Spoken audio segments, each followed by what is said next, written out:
All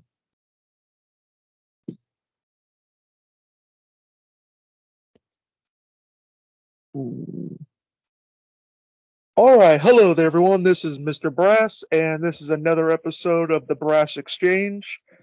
And tonight, I have a pretty good friend that you might know her from her association with Steve McRae. This is Cheshire. Say hello. Hello. It's nice that my claim to fame is knowing Steve. To be quite frank, that's pretty much my claim to fame as well.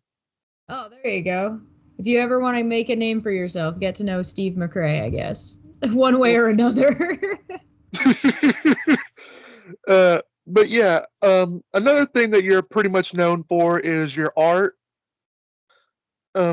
Which me and you are both sort of in that sort of artist camp, although you're much better than me at that part. Oh, well, thanks. Tell the audience a little bit about yourself. Oh, like personal details or like just what I do? Well, you can tell a little bit of both, whatever you're comfortable with. Oh, uh-oh. Hi, I'm a goblin. I do goblin things. I hang out in a few different channel areas. And I don't know, I kind of just find things that I think are nonsense and then I talk to other people about them, whether or not they think it's nonsense and why. And sometimes I explain nonsense, or I find like situations that are filled with like drama and just garbage where people have just piled like nonsense on top of it, and sort of do a little bit of goblin sludge digging to the bottom to see if I can find out what's actually the case or not. What can we keep? What can we throw out? Kind of situation. Yeah, I remember I first ran into you during the beginning of the non sequitur drama. Yeah, that's I was around a little bit before that, but I didn't actually make too much of my own content. But I did my own art content, but all I did was art content, and I showed up on like one or two sort of group type streams. I was on one episode of the Non Sequitur show before that whole blow up happened, and then I moved, and I was sleeping on the floor because I moved and my stuff did not move at the same pace that I did.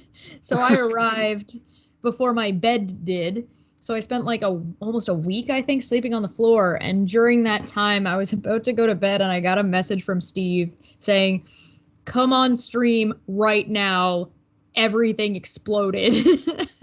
And I was like, "Oh, okay." Oh, that's funny.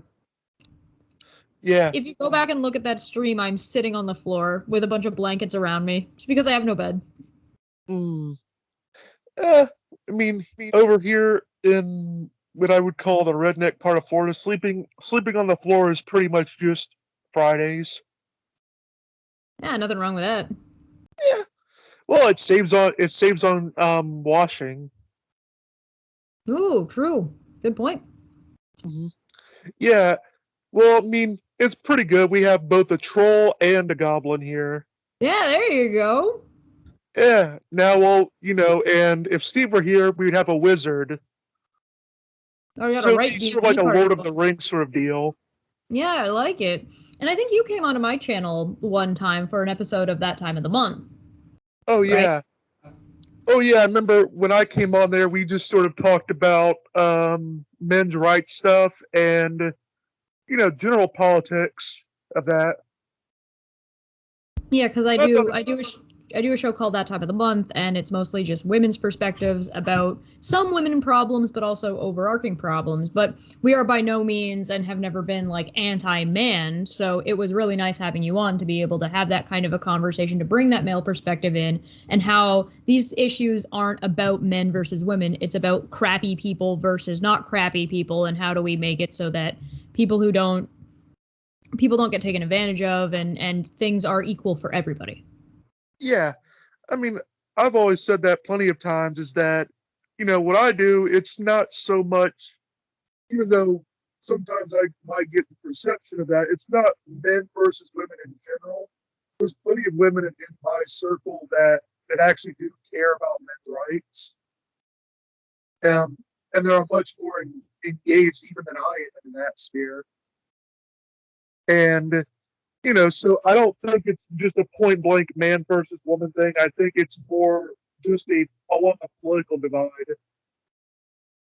Yeah, there are certainly some aspects where women have advantage, and there are some aspects where men have advantage, and it's not a competition, right? It's not like, oh, who's suffering more? It's like, no, this bad thing is bad for everyone all of the time. So can we make it better for everyone? Yeah.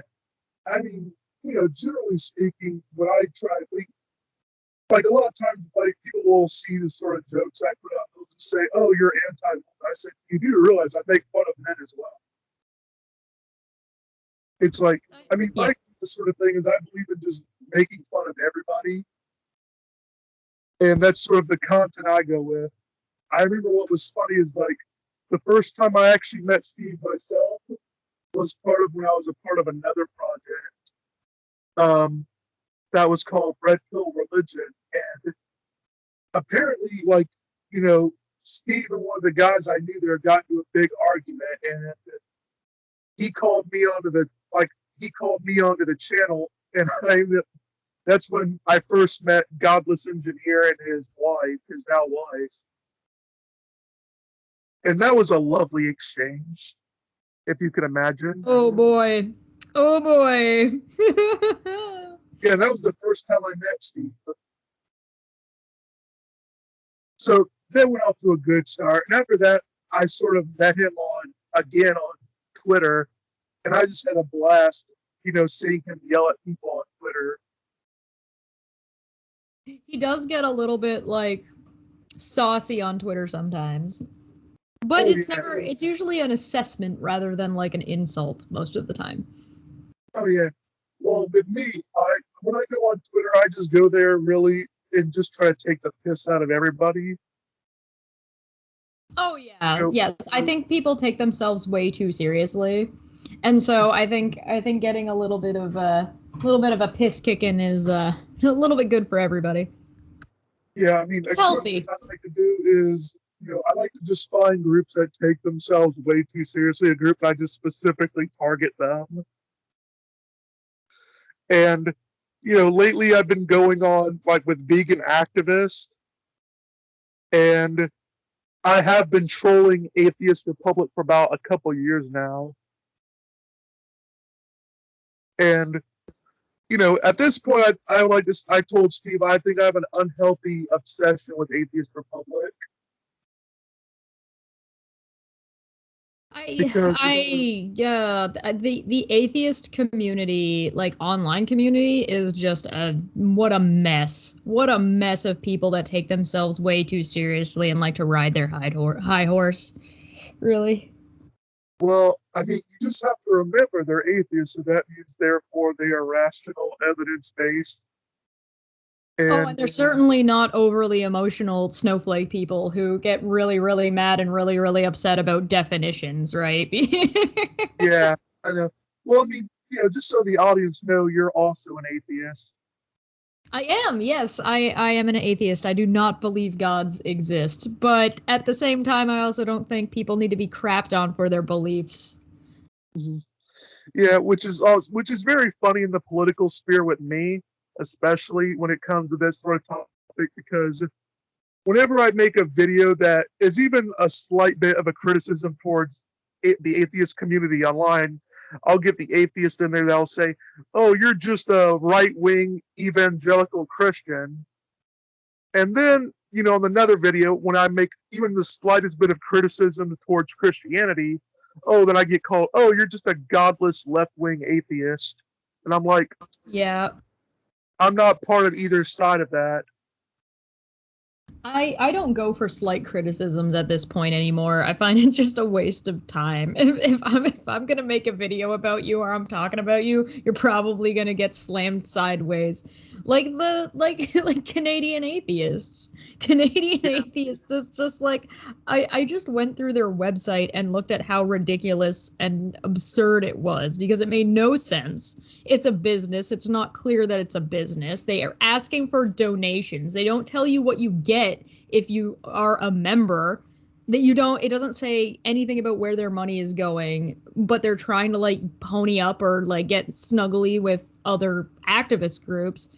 And then I did a follow-up video because I found out that their headquarters that they had listed on their website is a 7-Eleven PO box. Yeah, Convenience that store. was so funny because then what I did immediately after I heard that is I went into the drawing board and I made my now profile picture, which is me in a 7-Eleven outfit. That was brilliant. I died. I saw that and it was so funny. I was like, Yeah, well, dang, now I have to do one. yeah. I just thought I had to do that. Like that was just in my mind. Oh, And what's funny is that I got your best friend, I think is Unirock or something. yeah, yeah. You know, your little best friend, and he said, something about how you guys want to, and how apparently I and you and Steve want to stalk Randolph outside of this 7-Eleven where he gets his mail or something. Yeah. I mean, And, it's not even just like it was so much worse than that, right? Like what your little bit was comedic genius, and you got him. Like if you want to talk about being a troll and like taking the piss out of somebody, you got him. You straight just got him. yeah, I mean that's my thing. I always do that. And what's funny is like seriously, I'm going to fly 2,000 miles to Canada so I can troll an idiot outside of a 7-Eleven. That seems a bit far fetched.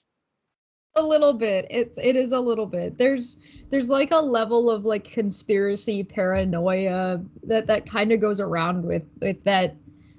I mean, the guy thinks that Back to the Future, the movie, predicted 9/11. I don't know what to tell you.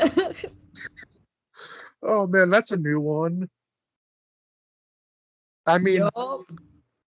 I remember I've seen people that would say that, you know, I think it was Metal Gear Solid predicted 9/11. Yeah.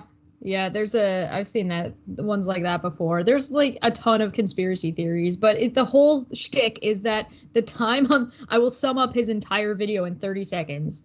The Twin Pines Mall goes from being Twin Pines Mall to One Pine Mall, and the time says it's like 11 after 6 or something. So if you flip it upside down, it looks like it says 9/11.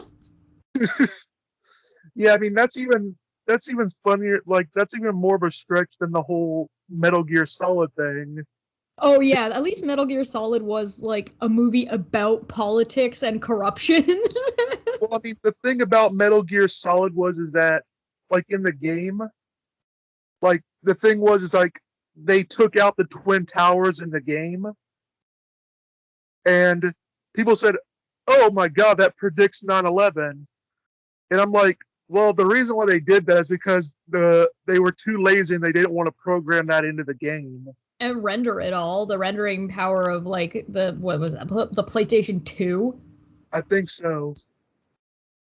And, I And mean, I mean, if you really wanted to predict 9/11, just look at America's handling of everything in the Middle East since like the 70s.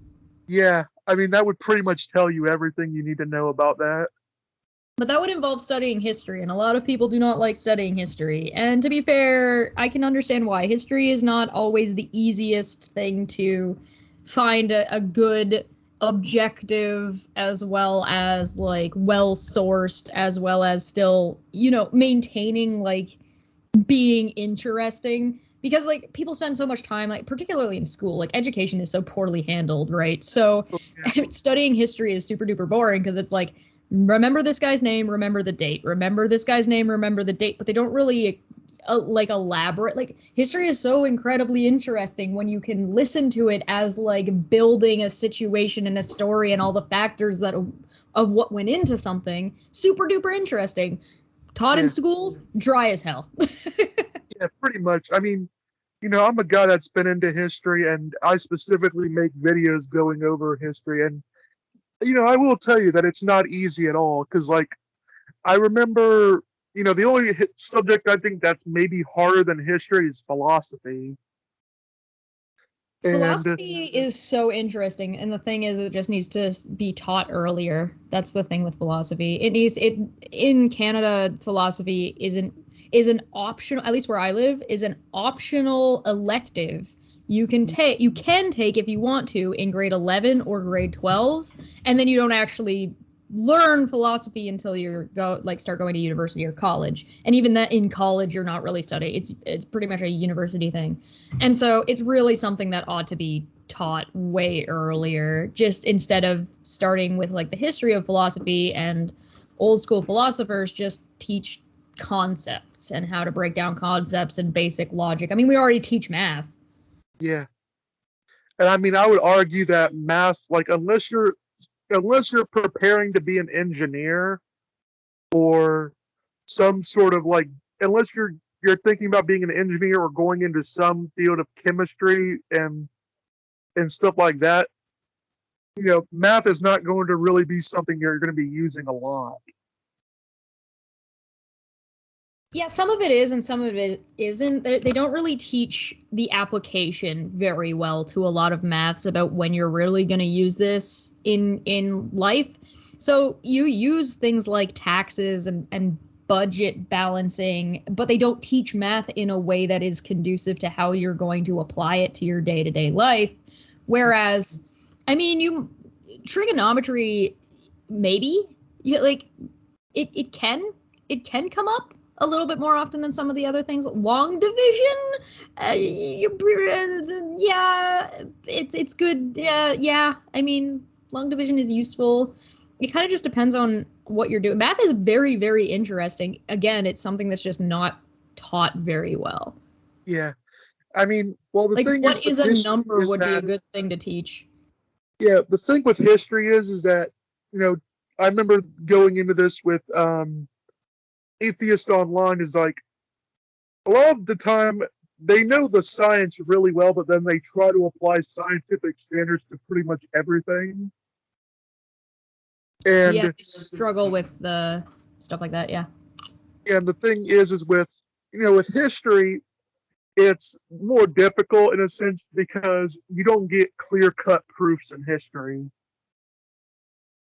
Yeah, it's just not that cut and dry. And there's a lot of, this is one of the reasons why philosophy should probably be taught earlier in school or at all in school if you don't have access to it. And it's because it teaches you to recognize that sometimes there is no right or wrong answer. And sometimes it's just a gray nebula of you're just going to have to make a decision about what you think and why. And you start to learn about yourself and how you think and why you think the way you do. Yeah. Well, I mean, in history, for example, like what generally happens is let's say you want to know something about, King Henry VIII. And what you do is you would go through the records of, the available records we have, and what many historians would do is they'll make hypotheses about like this aspect that you want to look up. They would make arguments, and eventually they keep going back and forth with each other until there is a consensus about what you're looking up. Yeah. And sometimes it's not much of a consensus, sometimes it's just more of a majority. And then there's a whole thing where you're having to try to look at someone's actions and imply their motive, which you can't really do. You're never going to know. You could make arguments as to why it might be this or why it might be that, which is how you're going to come to a consensus, but you don't really ever know based on action alone. So especially if you're saying, hey, they took this action probably, which resulted in this. But what you really have the most information about is the result, not actually all of the information of the decisions leading up to that, and then trying to infer motivation or intentions based on that, which is, again, something you can't really do that. But I mean, history tries, and that's what history is. It tries to do is to and again, it depends on how far back you go and how much of a record there is, right? So it gets more and more difficult depending on like how much socioeconomic information you even have to begin with. Yeah, I mean that's sort of like with I would say the Galileo case, especially because there is huge debates in history about exactly why Galileo got punished as much as he did.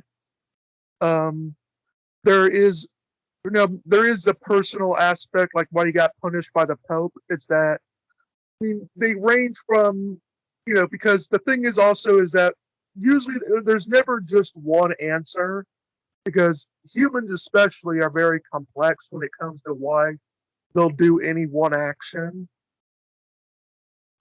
And sometimes it's just But viewed as a mundane action. Like they don't know that the result of this action is going to have the effect that it does, right? yeah, and like for example, they won't know like they'll say a good reason why like historians will make the argument of why Galileo got punished as harshly as he did was because for up until that moment, him and the Pope had been considered best friends, and the Pope took the actions that Galileo did as a betrayal.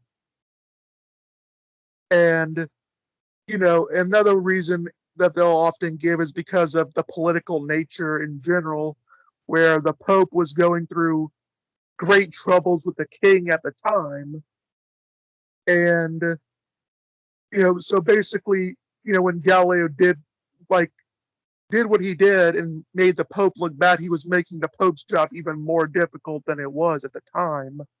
Yeah, and sometimes it's like it's a little bit of column A and a little bit of column B.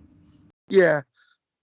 So I think that's why a lot of people, find it more difficult when it comes to histories because it's not like math where there's always going like, if you do addition, it's not going to really be much of ambiguity in what you're doing.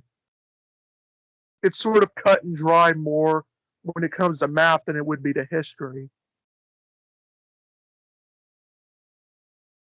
Yeah. And then there's like the thing is that there's just so many factors. There's just so many factors. And sometimes people are weird and they'll just do something that isn't like hindsight being 2020. They'll do something for a reason that makes absolutely no sense to you looking back on it. Right? Like it made sense to them at the time. Right? Yeah. So, I mean, a good thing that I noticed that you and Steve do talk about, surprisingly more than I would think you guys would talk about, is moral issues and like Oh yeah. ethics. And that's sort of a topic that I know that not many online atheists are really good at grappling with. Well, it might help that Steve is an agnostic. Yeah.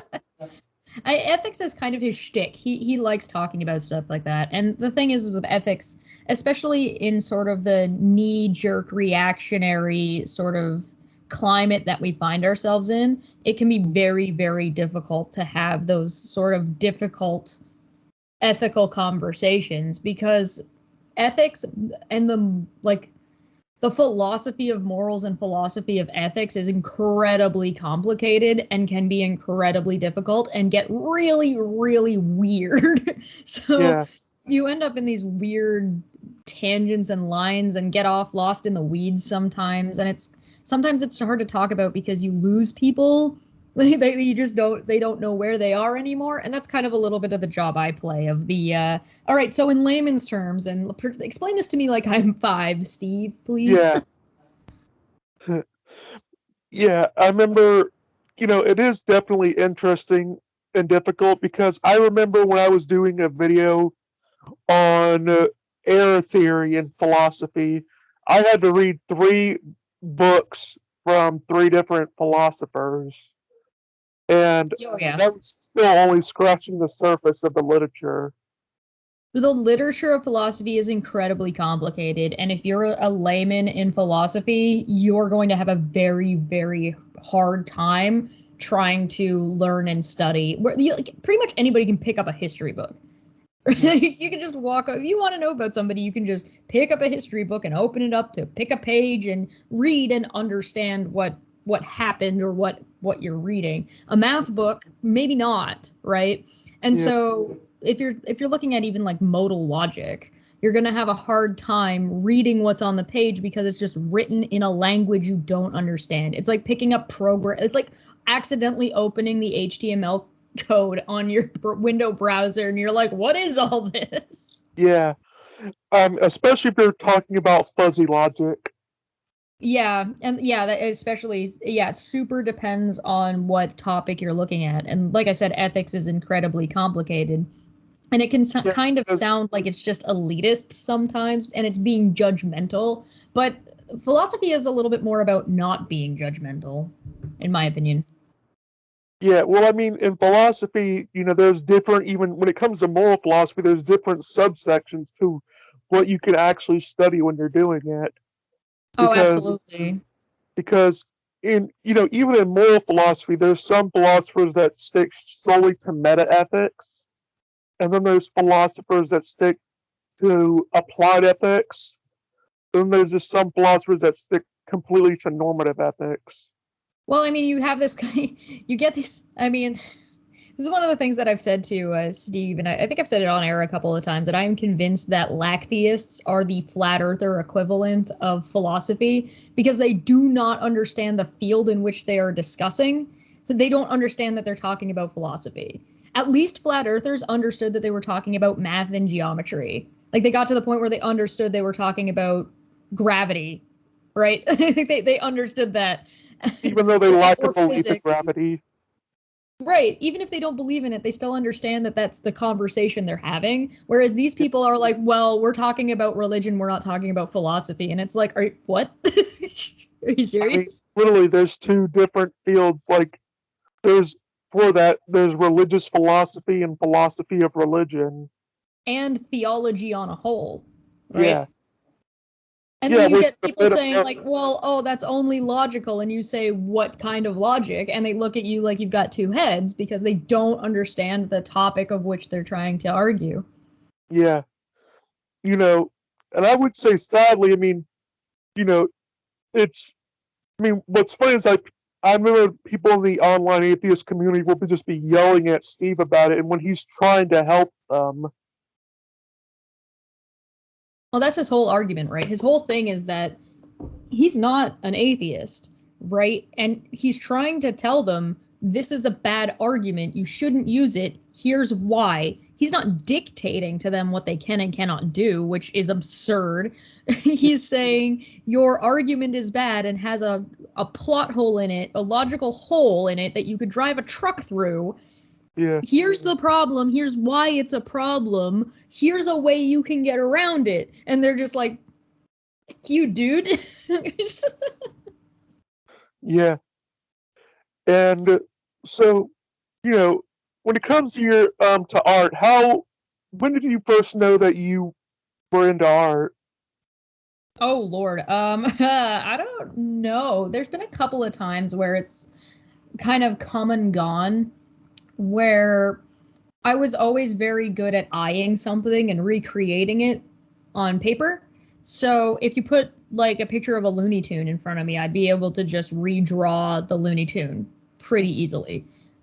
With grid, without grid, didn't really matter. And so I think the first time I ever had anybody showing me much art, and the last time I took an art class was probably around grade 7, grade 8.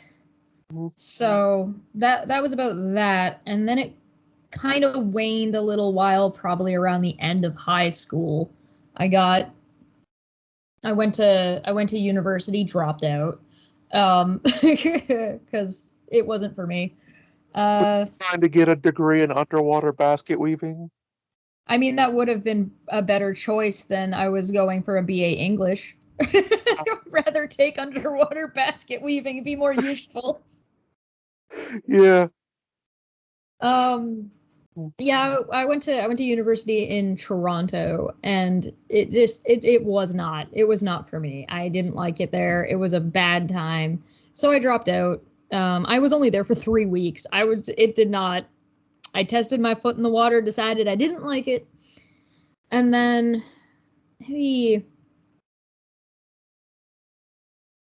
started doing art again when I dropped out of, because I didn't just drop out of university, I dropped out of college too. I went for a year. Also decided that wasn't going anywhere because they cut the course I was supposed to be taking. And so when they cut the course, I was like, well, I'm not staying and paying you for something I don't want. So I started doing art again not long, or in and around when I went back to college. Then I dropped it again for a little while just because I was working a lot. And then probably picked it up again probably around 23, 25? Somewhere around there. Somewhere in between those. And then I've pretty much been doing it ever since then. Yeah. Well, I mean, funny enough for me is like I never really had any skills when it came to drawing for most of my life. But then I decided, I seen, Grand Theft Auto and, the drawings that people made for that. I became interested in figuring out how I could do that. And eventually I went on YouTube. I found Photoshop tutorials and and I just kept practicing at it until I got to where I'm at now with it. Yeah, that's one of the best ways to learn, I find, is to just copy. And even I think tracing is I don't like that tracing gets like crapped on all the time. Tracing is a really good way to learn. It's a fantastic way to learn. Like obviously don't plagiarize people, but those are not the same thing. Yeah. Using it as a tool is totally, as far as I'm concerned, yeah, great, do it. You're turning something into its own piece of art, then you've done your job as an artist. But if you're just learning something, yeah, trace. You don't know how to draw hands? Trace some hands. Learn the shapes and how they move. Easy. Yeah. Easy peasy, man.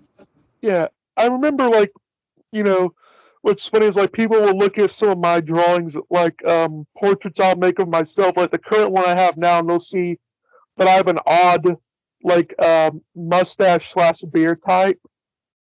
And I said, that's actually a beard I actually had at one point. I mean, I love it. I'm here for it. Mm-hmm. Well, I mean, what people, like, whenever I go to the barbers, if I'm going to take my time to go to a barber, then I'm going to walk out with a unique look. Yeah, you're going to have some fun with it, right? Yeah. And so what I did is I looked online for a bunch of historic hairstyle, like beard styles. And I found, like, a general from, like, the Civil War, and he had a very distinguishable mustache/beard type. And that's what I said, yep, that's what I'm getting. I love it. I find that we're in the 2000s.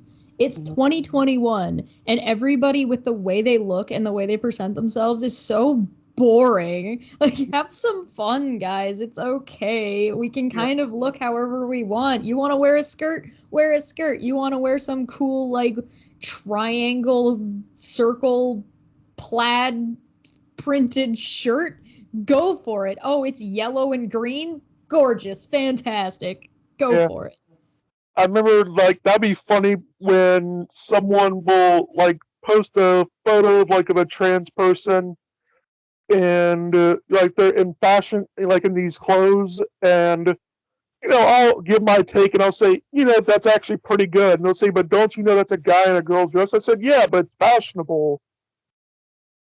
And I said, a lot of my problem with that stuff is, like, it's not that they're doing it, it's the fact that, I sometimes feel like I'm being, what they call it, I'm being visually raped.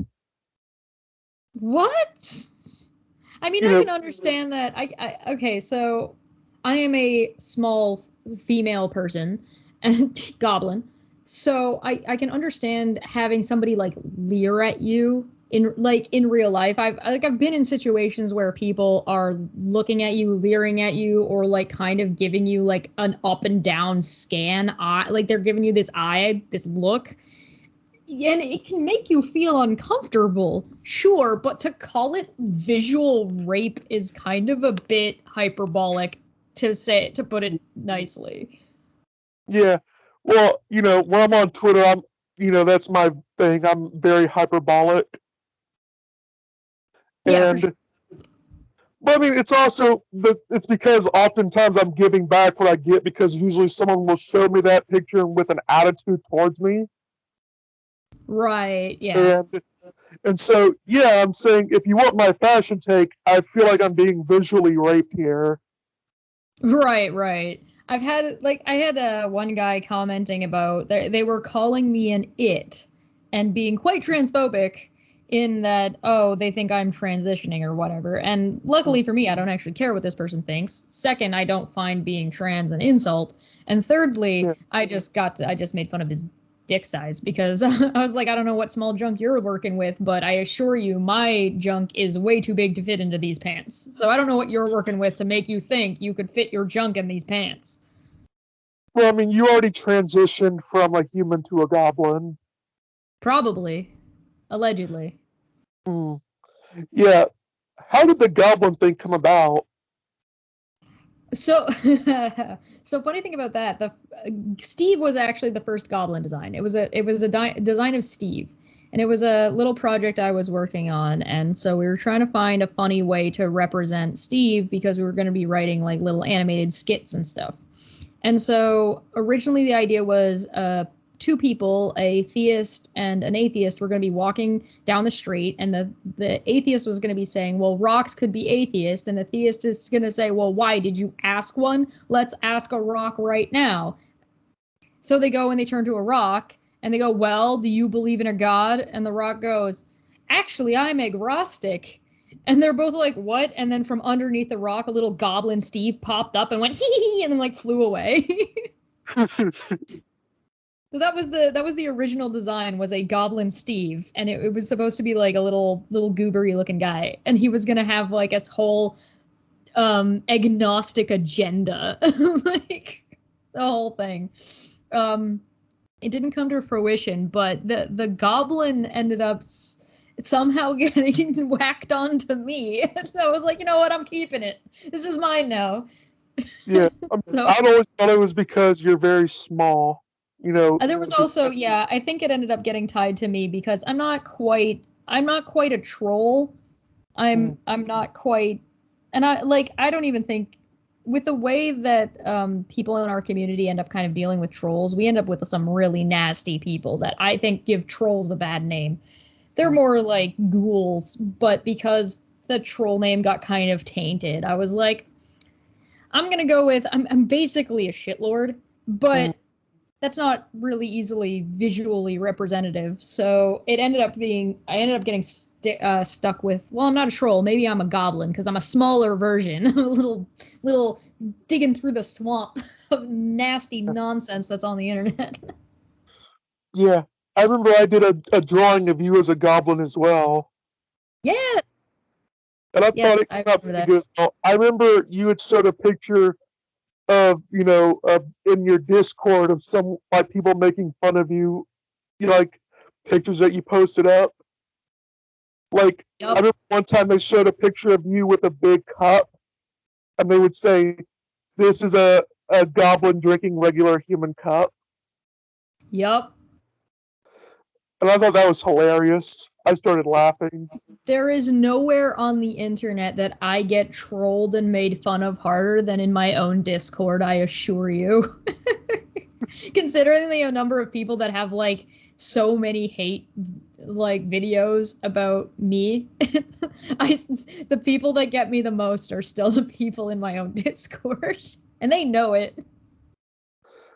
Yeah, I just thought it was very funny, especially like how I remember recently I told you about this, is where I was thinking about drawing, like, for an art thing, because I had it on my mind.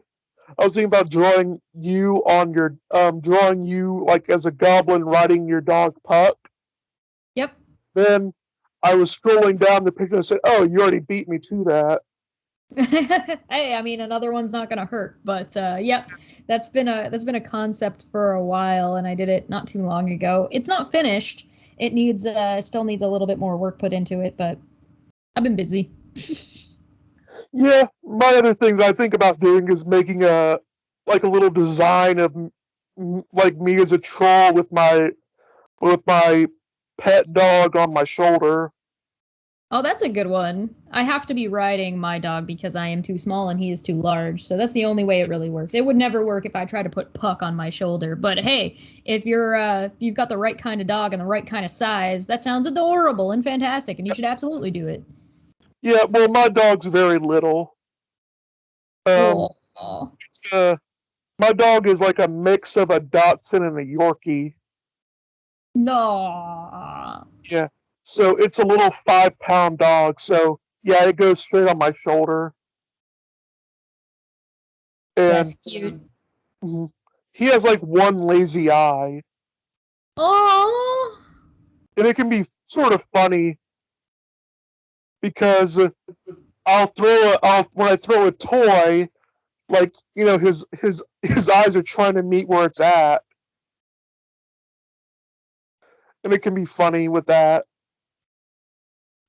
And so I've been wanting to work. I'm pretty good with people in general, but I'm still working on animals.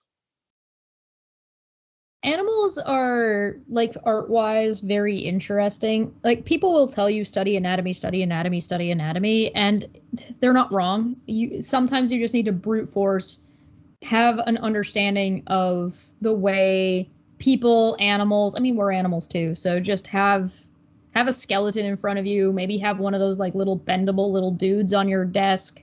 Use reference photos. That's something that I took way too long to learn to do because I was so used to eyeing things. I was like, I can't look at something, otherwise I'm ripping it off. Reference photos are not ripping it off. Use reference photos. It will save you so much time and work and struggle and frustration. I assure you. Hmm. Yeah, and my dog, because of its lazy eyes, sometimes I freak it out when I go to pet it. Oh, because you surprised him because he didn't see you. Yeah, Oh, I'll little go pet him in the pupper. head and he'll just freak up and jump. And I was like, So cute. I was just right here. And I just found it funny with him. How long you've had Puck? How long have I had Puck? Sorry, was that the question? How long have you had Puck, your little dog? I've had Puck since he was 3 months old, and he is going to be turning 10 next year in about hold on, March, April, May, May 2022. He'll be turning 10. Hmm. He's an Yeah, old I've had my man. dog since he was maybe about, I don't know, maybe about the same age, about 2, 3 months. And I got him as sort of like, one of my neighbors was just, giving away some of the newborn puppies. And, my sister went up and said, "Hey, look, we'll take one." And so we got this one, and I call him Piglet. Aww, I, I call him Piglet because he has like pink on his ears. that's so cute. Yeah, you know, and so he's just been my sort of little guy. My sister loves walking him. I love petting him, so he gets a lot of good attention. That's And good. He deserves it. He's a good boy.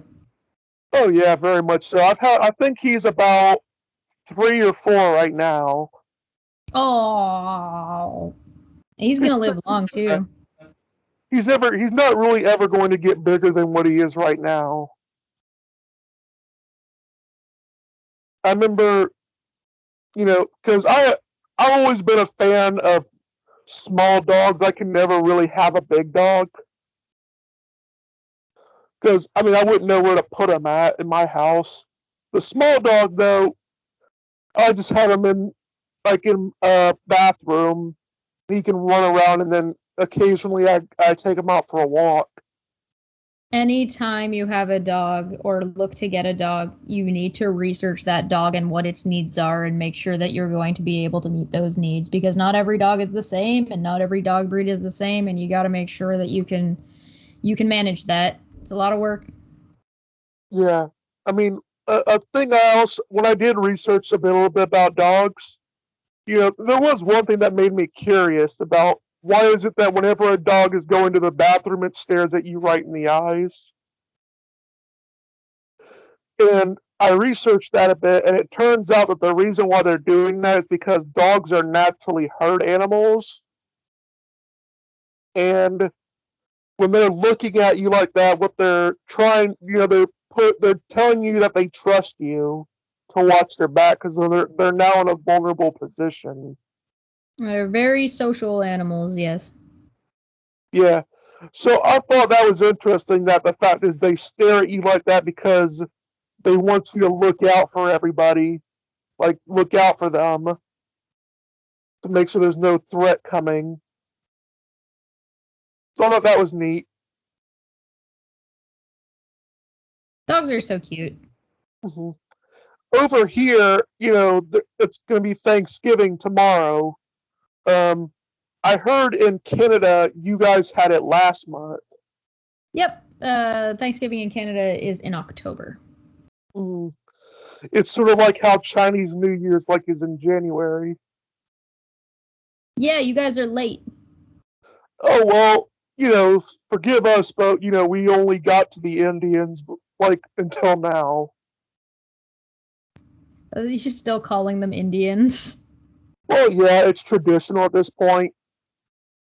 Yeah, I don't know. In Canada, it's kind of considered really poor taste. But I mean, I guess that depends on where you go. Yeah. Well, I mean, we also call them Native Americans as well, although I've always found that to be a little bit more stupid than Indian. Really? Because, Really? People who are native to American, you think is more stupid than calling them Indians because somebody made an error thinking he landed in India and didn't? well, I think it's a little bit more stupid because of the fact of the matter is like, if you were born in America, you're native to it. And Oh so, yeah, but it's not talking about that. It's talking about ethnicity, right? It's talking about like your heritage and where your genealogy is from, right?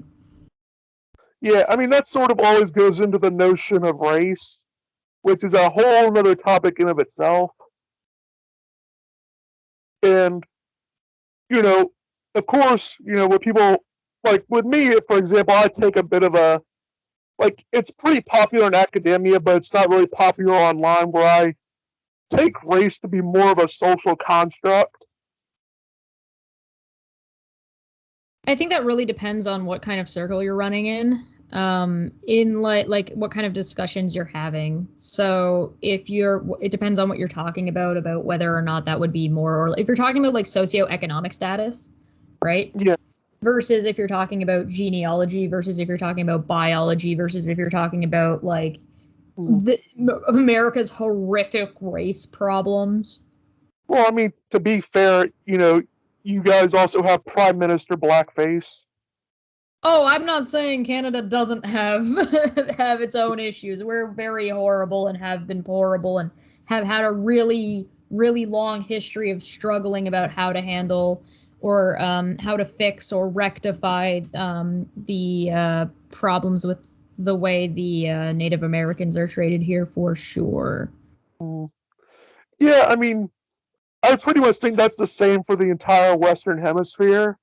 I also get a little bit of a giggle out of calling that the media picked up calling it blackface when he was specifically trying to be like an Arab. He was going for an Aladdin costume, so it wouldn't Yeah, be blackface; it would be brownface.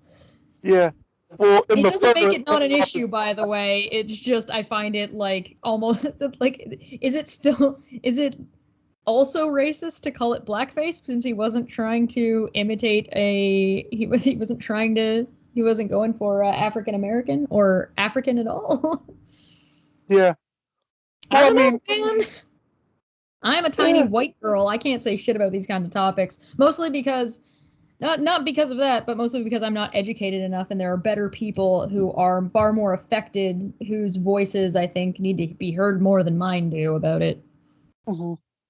Yeah, I mean, I go more into the socioeconomic stuff of it, although I do like, because that tends to be whenever the first thing that people come up with and say, "Oh, are you saying you're a race realist?" And I'm like, well, for one, it depends on what you mean by race, but two, I generally, no, I go more for it's a social construct. Um, because I mean, for example, I think of people like Obama.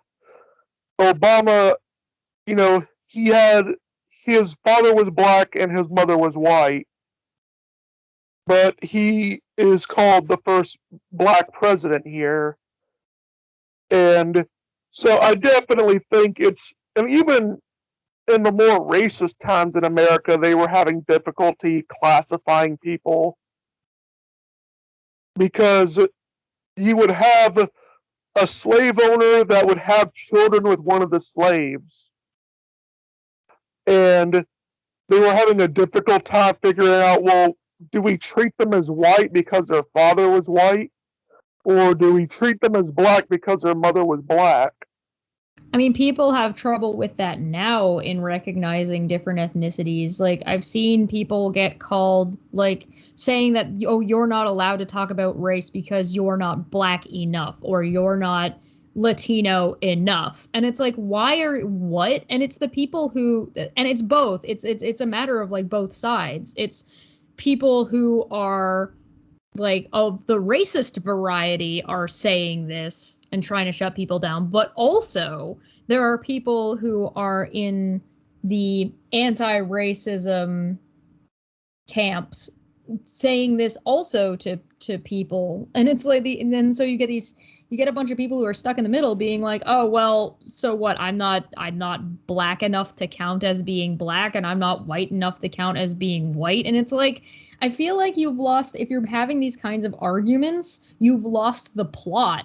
If you're supposed to be caring about as long people being treated as people and rectifying long since, hey, this law has been rectified, yes, but the damage that it's caused and is currently doing to other regulations needs to be fixed. And so if you're getting caught up in whether or not someone is light enough skinned or dark enough skinned, you're missing the point of the conversation at that point. You're not getting anything done. Yeah, which is also funny. Like when it comes to me, for example, it's like I'm a second generation immigrant to America. Um, my mom was born in Germany, and so so all of these, so when people say, "How are you guys going to rectify, what your people did, to black people all those years ago?" I said, "My family got here like I'm second Like, generation." my family got here last week. What are you talking about?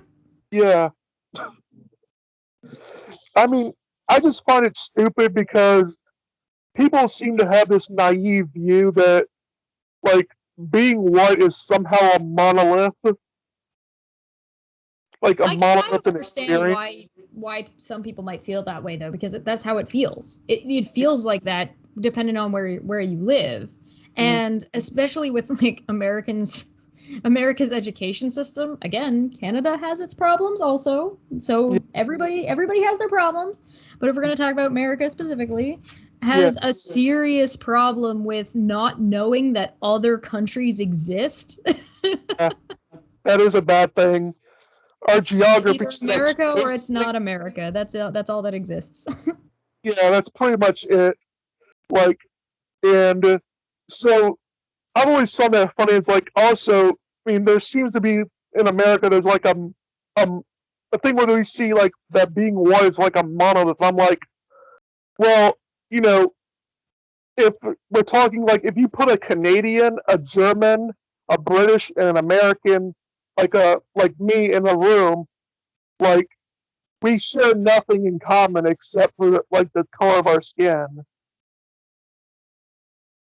Yeah, this is what I mean. Race issues are very, very complex and very complicated and very dependent on when and where you are talking about. And they're very complicated, they're very sensitive, and like I said, I'm not really the person to be having these conversations, just because I'm not only am I not well enough versed, but I just think there's other voices that can give more and be more and need more boosting than I can provide. Well, I'm a bit I'm not expert in it obviously either myself. I get more into it because part of the men's rights stuff I do, it obviously if you're dealing with men, you're not going to be just dealing with one type of man. Oh, of course. If you're talking about rights at all of anybody, you're going to end up again, different people are going to be in different socioeconomic status, and because of that, if you're talking about people's rights, then they're going to start interweaving, or like, hey, the reason men aren't having rights in this situation is because of this, and this factor, all calmed together into like this knot of a mess, and their race can and will be in some cases a very definitive factor about whether or not they're getting the rights that they should be getting in the first place. Well, yeah, I mean, what people fail to realize is, like, I've said this multiple times when it comes to men's rights. I said, do you know biological sex is more determinative of the prison? Like, it's more correlated towards the prison population than races? Like, for, for example, like, well, people will point out a lot of the, well, the black population in America makes up like this percentage of the prison population. And it's a high number. And I'll point out, well, also, when you compare the prison population, men make up 97%. Right. 3%. There's also like economic status, which is a huge factor. And then you can start talking about how economic status and how the judicial system treats people of lower economic status differently, as well as then also put race on top of it, then also put gender on top of it, then also put, right? So it starts stacking, right? So it's very hard to segregate different problems because they're all so correlated and linked together. It's just, yes, redlining is and was a very racist thing, but it's gone now, but the effects of it are still there, which is why you have a problem with education in those areas, because education, the way the regulations are for education in America is to the districts fund themselves. So if you have black people who were poor and also were forced to be poor because they were black, all shoved into these red line districts, then their education system is at a huge detriment because of their economic status, right? And so you've got these low economic status areas that now, yes, have white people in them also, and Latino people and all kinds of people, but they all share this economic status now. And so there you've still got people who are voting against what will be good for them and their economic status because they're separating out what's happening by race, instead of like, they're just, the way they've got it wrapped up in their head is just really problematic. And part of that is shockingly because their education system. Wow, go figure. Yeah, I mean, it is pretty bad. And I also like to note, like, in terms of, in general politics with me, is like, I point out that whenever you assign superior and inferior to any groups of people, what you're always going to wind up doing is including people that you don't want to be included and separating people who you would want to be included. Yeah. When you're doing stuff like that, it's just not beneficial to anybody. Like, it's not good. Because, like, what people fail to realize is, like, there's really no policy that you can really point towards that was supposed to have a racial effect against black people that didn't also simultaneously screw over poor white people as well. Well, it was a thing where you've got a system that no, it specifically was there, like in the past. If you're talking Yeah, about ones that are current, so you're talking about like I don't know, take voting rights. Take voting yeah, rights for example, and yeah, it doesn't say quote unquote black people, but it also unfairly targets them. You could say the same thing about Texas, specifically Texas abortion laws. Texas current abortion laws does not step on the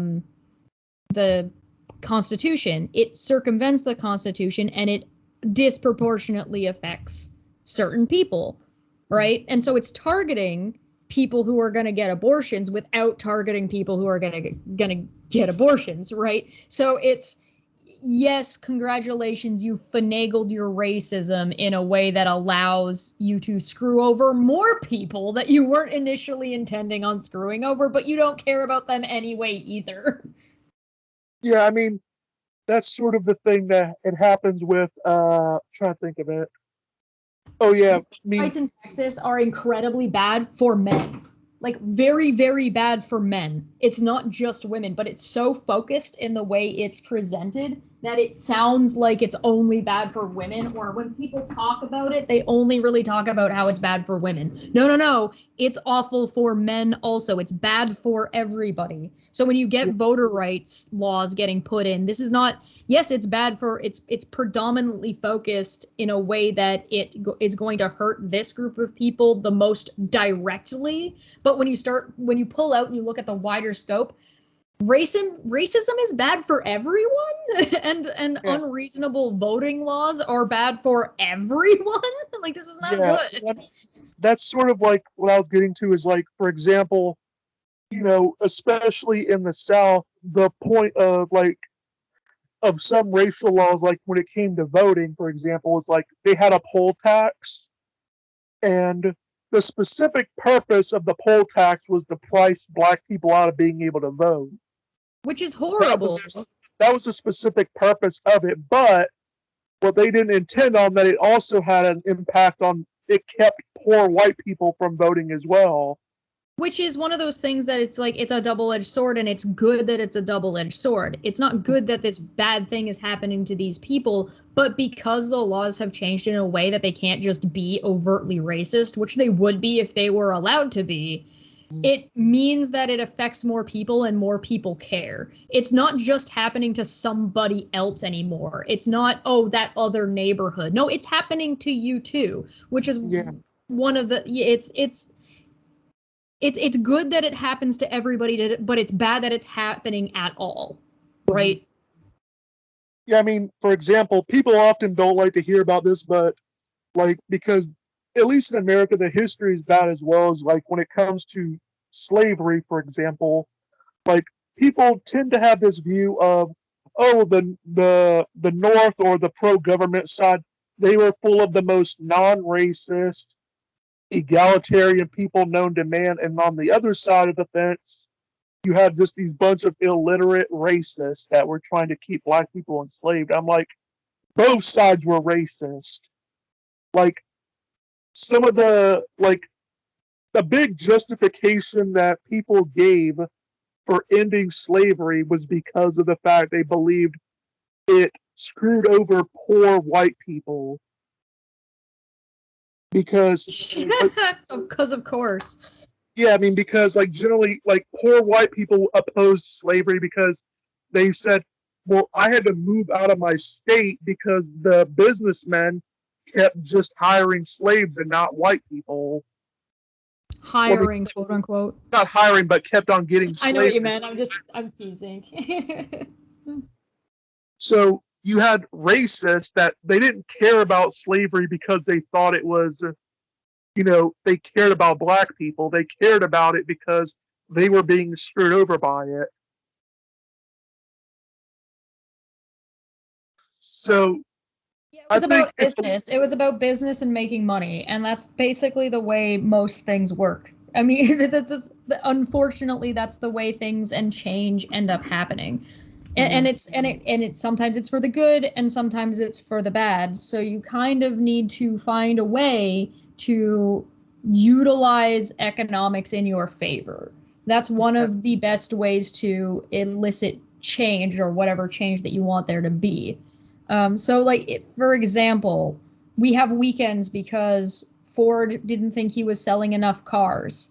So he was like, why aren't you people buying enough cars? And his staff were like, we can't afford it, and when are we going to drive it? We don't have time to go anywhere. We're working all the time. So wages went up and he implemented an additional day off, thus creating the weekend. Yep. And suddenly business boomed. So it's almost like you get a booming economy by feeding back into the economy. Weird. Yeah. Weird. I mean, that's what people often don't realize is that, like, a business is not just also about profit, it's also about reputation. If Yeah, you have a and an poor, issue of oh, sorry, go ahead. yeah, well, I mean, if you have a poor reputation, it doesn't really matter how much money you have. No one's going to want to buy your stuff. Having a decent and good product is also good. There's a real big problem in economics, and it's it's part of business ethics a little bit more maybe. One is that business ethics are dead, and the second one is that um, it's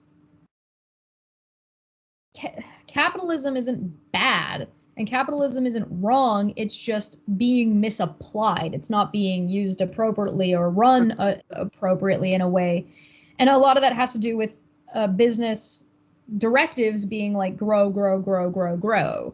The business always has to be making more and more and more money, and that's not a good way to run a business. The better way to run a business is about stabilization.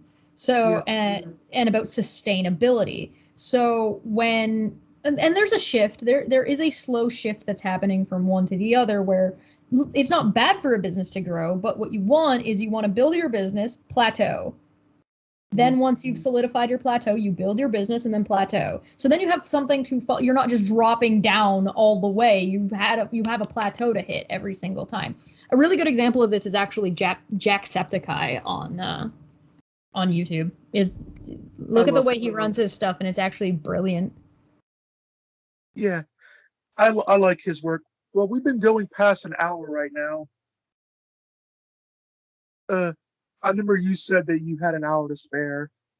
Yeah, I'll if you have any last bits for me, you can wrap up.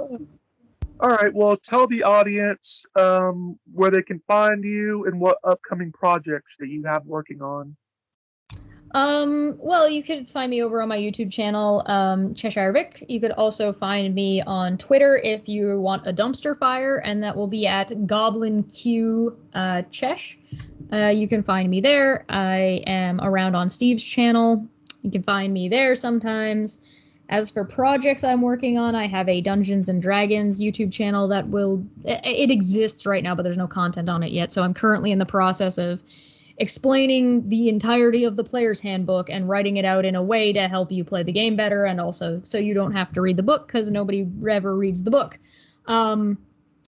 As well as that time of the month is on its way back. We are in pretty much just pre-production stuff right now, so that show is going to be coming back, and it will be, hopefully there will be one stream in December, and we'll be starting off with regular scheduling in New Year, with any luck. All right. Well, it was nice having you on. This will be going up soon, and I want to thank, everyone from listening. And, this is all for today. This is Mr. Brass saying goodbye and get wise.